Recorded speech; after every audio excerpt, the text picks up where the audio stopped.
मणिपुर में दो महिलाओं की सरेआम दुशासन के चिरहरण की शिकार हुई। कानून अंधा बना रहा, मगर एक सवाल आज भी देश के सामने है कि आखिर कब तक आधी आबादी के साथ इस तरह की जघन्य दरिंदगी होती रहेगी। आखिर देश का कानून क्यों इतना मजबूत नहीं है जो महिलाओं के साथ होने वाली ऐसी घटनाओं को रोक सके।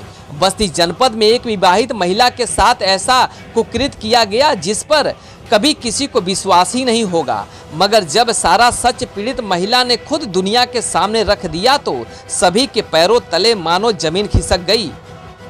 कभी बेटी, कभी माँ तो कभी बहू बनकर हमेशा अपनी जिम्मेदारियों को निर्वहन करने वाली किसी महिला का जीवन हमेशा संघर्ष से भरा होता है। शादी के बाद भले ही उसके दूसरे जीवन का शुरुआत होती है, मगर रिश्ते निभाते निभाते सभी मर्यादा की दहलील जब कोई पार कर जाता है तो समाज भी उसे स्वीकार नहीं करता। आज हम ऐसे ही एक महिला की कहानी बताएंगे जिसके साथ कई बार बलात्कार किया गया, पति से 2 बच्चे हुए तो ससुर से भी एक बेटी पैदा हुई, और अब इस मां के सामने चुनौती है कि अपनी 3 बेटी के जीवन को कैसे संवारे और समाज से लड़ना भी है। रुधौली थाना क्षेत्र के भरौलिया गांव की एक महिला आज अपनी किस्मत पर रोने को मजबूर है। लगभग 9 साल पहले शादी हुई, पति दिमागी तौर पर बीमार था जिसका फायदा ससुर ने उठाया और इस महिला को डरा धमका कर कई बार उसका बलात्कार किया। ससुर के कुकृत्यों के बारे में जब महिला ने थाने में शिकायत किया तो उसकी किसी ने नहीं सुनी। फिर उसकी अस्मत का बार बार सौदा होता रहा।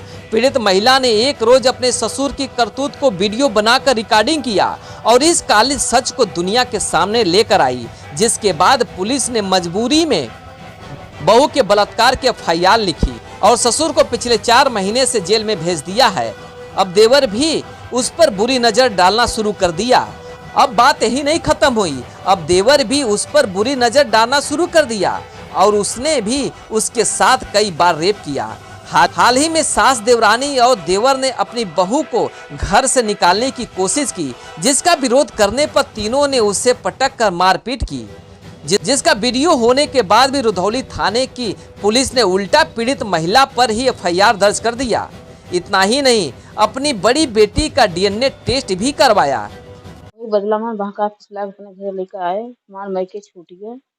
जब हमार मैके छूट गए तो हम ही शिकायत चालू की, हमारा आदमी करक रहे वही का नाजायज फायदा उठाए। हमारे साथ का बलात्कार की ससुर हुआ ध्रुवचंद। हम सर बस के उस नहीं कहे ना हमारे पास प्रूफ है ना हमारे पास गवाह रहे, कुछ नहीं रहा। नाते जब हमारे पास मोबाइल है तो हम वीडियो बनाए थे तब आप। हाँ, वीडियो एक कमरा में हम का बोलते दोनों जने है। हाँ, 100 लोग जेल, ससुर जेल में 1.5 साल से और देवर छूट के आए हैं।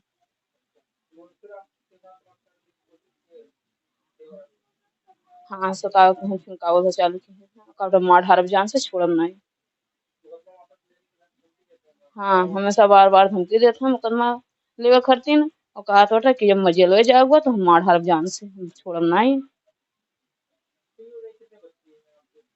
3 डीएनए टेस्ट हमें पता रहा कि माँ लड़कियों नहीं हुए, पर्दाफाश करेगा ना थे, हल्ला करेगा ना थे करे।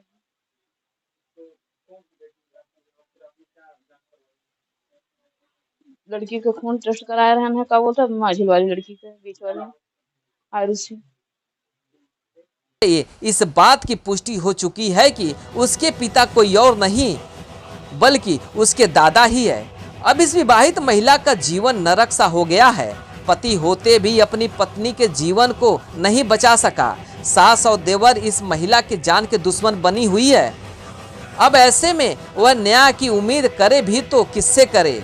अपने 3 बेटियों को लेकर यह जाए भी तो कहाँ जाए और किससे इंसाफ मांगे। इसमें महिलाओं में मारपीट का एक वीडियो वायरल हुआ है और जिसमें एक पक्ष का आरोप है कि जिस पक्ष ने मारा है उसके ऊपर उसके ही एप्लीकेशन पे मतलब एफआईआर दर्ज हो गई है और जिसको चोट आई उसकी एफआईआर नहीं दर्ज है। तो इसमें एक प्रार्थना पत्र प्राप्त हुआ है। मेरे द्वारा इसमें उचित विधिक कार्रवाई के लिए प्रभारी निरीक्षक को निर्देशित कर दिया गया। इसमें जो सच्चाई है उसी के अनुरूप इसमें कार्रवाई की जाएगी। बहरहाल एसपी दीपेंद्र चौधरी को मीडिया ने प्रकरण की जानकारी दी, जिसके बाद उन्होंने कहा कि वीडियो के आधार पर कार्रवाई की जाएगी। एक प्रार्थना पत्र महिला की तरफ से दिया गया है, जिसके आधार पर पुलिस विधिक कार्रवाई कर रही है। महिला को पीटने का वीडियो भी उनके संज्ञान में आया है, जिस पर जरूर एक्शन लिया जाएगा। ब्यूरो रिपोर्ट, भारत न्यूज, बस्ती।